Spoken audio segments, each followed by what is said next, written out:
안녕하십니까. 김경국TV 시작하겠습니다. 윤석열 대통령 탄핵안 선고를 앞두고 국민의힘과 민주당이 정반대 전망을 내놓고 있죠. 국민의힘은 4대4 내지 5대3 기각, 반면 민주당은 지금 6대2 또는 8대0 파면이라는 정반대의 전망을 내놓고 있습니다. 하지만 지금 민주당의 분위기를 볼 때 겉으로 내놓는 주장과 내심으로 생각하는 전망 사이에는 간극이 있지 않겠나, 이런 분석이 유력해 보입니다. 겉으로는 큰소리치고 있지만 오늘 민주당 의원들의 불복 움직임 등을 볼 때 좌파들은 속으로는 지금 멘붕 상태가 아닐까, 이런 추측이 가능하다는 것입니다. 그런 가운데 민주당 국회의원 출신이자 윤석열 대통령실 미래전략기획관을 지낸 장승민 전 의원에 따르면 민주당 내부에서도 윤석열 대통령 탄핵 심판이 기각 또는 각하될 것이란 전망이 우세하다고 합니다. 장승민 전 의원은 아무래도 민주당 출신이다 보니 민주당 내에 말이 통하는 사람들이 아직 많이 있겠죠.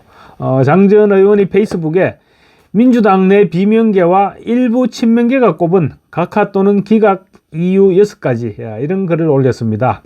장 전 의원에 따르면 민주당 쪽 내부 분위기는 상당수가 기각 또는 각하 쪽의 흐름을 기정사실로 하고 있다고 합니다. 겉으로는 말도 안 되는 8대0 탄핵을 기정사실로 하고 있지만 당 내부에서는 이미 기각 또는 각하되는 것을 인지한 분위기가 역력해 보인다는 것입니다. 사실 민주당이 처음부터 6대2 정도의 파면을 주장했더라면 그래도 어느 정도 가능성은 있다고 보는구나, 이렇게 생각할 수 있지만 8대0 파면을 주장하는데 거기서 신빙성이 뚝 떨어져 버렸다고 볼 수 있는 것입니다. 우리가 8대0 기각이라고 주장하는 것과 비슷한 허풍이 되어버린 것입니다. 장 전 의원은 헌법재판관과 국무위원 전부를 탄핵하겠다고 협박한 것 자체가 위기의식의 발로였다고 분석했습니다. 장 전 의원에 따르면 민주당의 비명계 한 의원은 친명 중진들 일부도 이런 사실에 공감하고 있다면서 각하 또는 기각의 이유로 6가지를 들었다고 합니다.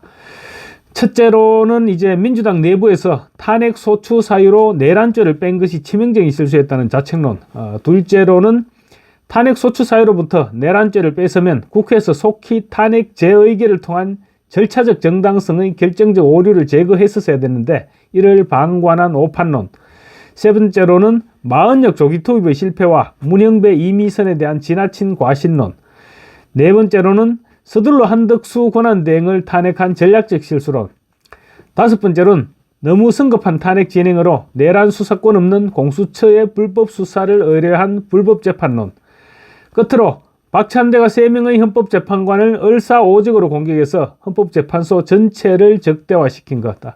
이 6가지를 탄핵 각하 또는 기각의 결정적인 사유로 꼽고 있다는 것입니다.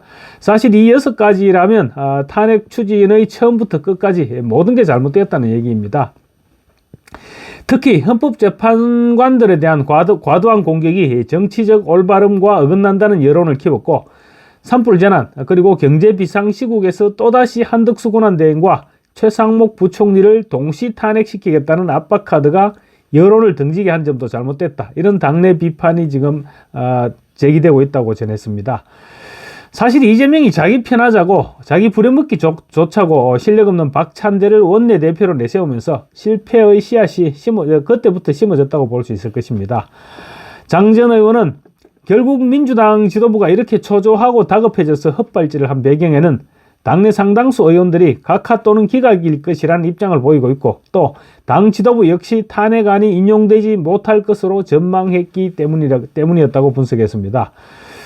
특히 민주당 내부에서 박찬대가 정형식, 김복형, 조한창 새 재판관의 이름을 장외집회에서 새 재판관의 이름을 호명하면서 이들을 을사오적으로 낙인 찍는 것 자체가 헌법재판관들을 적으로 돌리는 큰 패착이었다는 불만이 당내에서 터져나오고 있다고 합니다.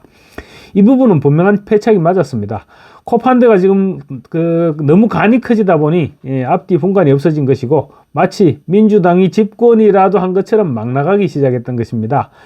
상식적으로 생각할 때 결정을 하는 자리에 있는 사람을 불쾌하게 만들어서 득될 일이 없는데 박찬대 역시 그 정도까지도 모르지는 않았겠지만 간이 너무 부어버린 것입니다. 지난주 한덕수 대통령 권한대행에게 박찬대가 면담도 아니고 회동을 요청했다는 소리를 듣고 코판대가 요즘 눈에 보이는 게 없구나, 이런 생각이 들긴 했습니다. 장 전 의원이 민주당 의원들을 접촉해본 결과 이러한 요인들로 인해서 결국 민주당 내부에서조차도 각하 또는 기각 심증이 커지면서 당내 여론은 점점 각하대세론 쪽으로 기울고 있다고 하더라는 것입니다. 장 전 의원은 이런 당내 기류에 이재명은 매우 초조하고 숨가쁜 모습이다. 그러다 보니 이재명이 윤석열 복귀 프로젝트 운운하면서 시정 잡배들이나 할 법한 내란 선동성 발언을 토해냈다. 이렇게 지적을 했습니다. 그러면서 특히 이재명이 제주 4.3 사건까지 언급한 것과 관련해서 일국의 책임 있는 거대 야당의 대표라면 할 수 없는 내란 선동이고 막말이다. 국가 지도자의 말로서의 품격이라고는 찾아볼 수 없는 불한당의 거근이었다. 자신을 스스로 법치와 민주주의를 파괴하는 국헌 교란자임을 낙인 찍은 것이다. 국민은 지금 정과 사범 이재명의 초조한 발악 정치를 관람 중이다. 이렇게 꼬집었습니다. 그러면서 장 전 의원은 이재명이 지금 쳐야 할 천막 당선은 내란 탄핵을 위한 광화문 사거리가 아니라 모든 삶의 터전이 화마에 휩살려 검은 잿더미로 변해버린 산불 재난 현장이 아닐까라고 꼬집었습니다. 다음으로 민주당의 줄탄핵 소송비 얘기 짧게 말씀드리겠습니다. 민주당이 고위공직자 줄탄핵으로 탄핵 소송비만 국회에서 4억 6천만 원을 지출한 것으로 드러났습니다.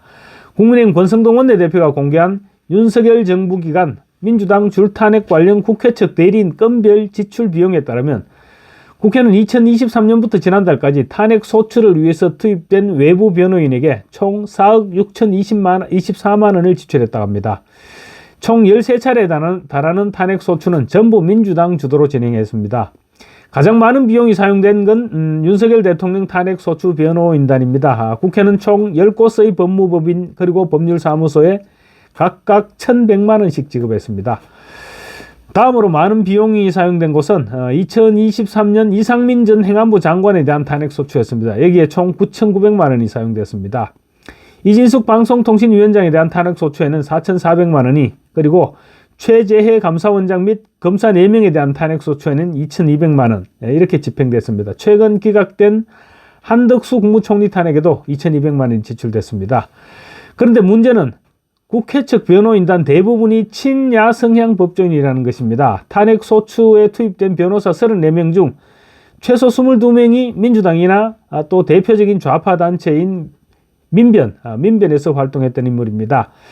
윤 대통령 탄핵 소추 국회 측 대리인단인 LKB 파트너스 대표인 이광범 변호사는 우리법 연구회 창립 멤버이자 이재명의 공직선거법 사건 변호를 맡은 이력이 있습니다.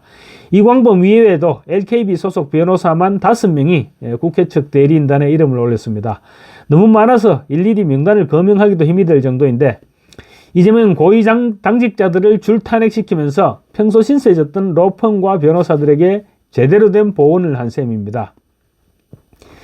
연쇄 탄핵으로 국정은 마비시켜놓고 좌파 변호사들이 그야말로 탄핵 특수를 맞아서 짭짤하게 주머니를 챙겼던 것입니다.